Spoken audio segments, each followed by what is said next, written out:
رات کا وقت تھا۔ طوفان زوروں پر تھا۔ آسمان میں بجلی چمک رہی تھی اور بارش تیز ہو چکی تھی۔ شہر سے کچھ فاصلے پر ایک پرانا ویران مکان تھا جہاں عمیر نے پناہ لی۔ عمیر ایک صحافی تھا جو ایک گمشدہ شخص کی کہانی کی چھان بین کر رہا تھا۔ یہ شخص پچھلے مہینے اسی علاقے سے لاپتہ ہوا تھا اور اس کے آخری نشانات اسی پرانے مکان کے قریب پائے گئے تھے۔ عمیر جیسے ہی اندر داخل ہوا، ایک سرد ہوا کا جھونکا اس کے جسم سے ٹکرایا۔ مکان کے اندر مکمل خاموشی تھی، مگر ایک کمرہ تھا جس کا دروازہ بند تھا، مگر اندر سے ہلکی ہلکی آوازیں آ رہی تھیں۔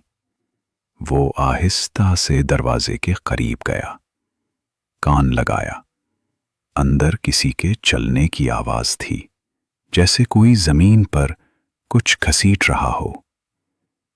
عمیر کا دل زور زور سے دھڑکنے لگا، مگر وہ ہمت کر کے دروازہ کھولنے ہی والا تھا کہ اچانک دروازہ خود بخود کھل گیا۔ اندر مکمل اندھیرا تھا، بس ایک پرانی کرسی نظر آ رہی تھی جس پر کچھ بندھا ہوا تھا۔ جیسے ہی بجلی چمکی، عمیر نے دیکھا کہ وہی گمشدہ شخص کرسی سے بندھا ہوا ہے، آنکھوں پر پٹی، منہ بند۔ اچانک ایک آواز آئی، تم بھی اب کبھی واپس نہیں جاؤ گے۔ عمیر نے پیچھے مڑ کر دیکھا، ایک سایہ اس کے پیچھے کھڑا تھا، ہاتھ میں ایک چمکتا ہوا چاقو۔ کیا عمیر زندہ بچ پایا یا وہ بھی لاپتہ ہو گیا؟ یہ آج تک کسی کو معلوم نہیں۔